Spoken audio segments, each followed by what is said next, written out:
ГСП онлайн. Городские новости сейчас.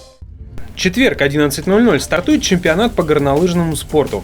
Ухтинские спортсмены принимают столичных гостей. 22 сыктывкарца приехали побороться за золото. Как говорит один из организаторов, горнолыжный спорт – смесь скорости, ловкости и координации. Сегодня участвуют 83 человека, 39 девушек и 44 юноши. Возрастных ограничений нет. Самому юному спортсмену 8, самому опытному 69.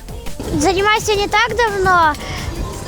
Давно, но не давно. А как-то мама с папой мы пришли сюда покататься, просто попробовать. Мне понравилось, я тоже захотела записаться и записалась.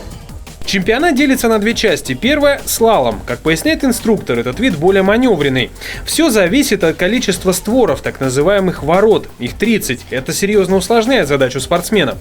На таком спуске средняя скорость 30-40 км в час. Немаловажную роль играет и обмундирование горнолыжника. Кроме того, особое внимание уделяется защите, наколенникам и гардам.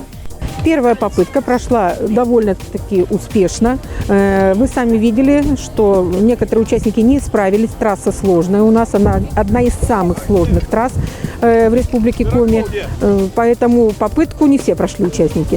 В данных соревнованиях это традиционность. Лучшее время после первого спуска 39,95 секунды. 18 марта состоится второй этап чемпионата по горнолыжному спорту – гигантский слалом. По общим результатам 2 дней определятся победители. Их наградят медалями и почетными грамотами.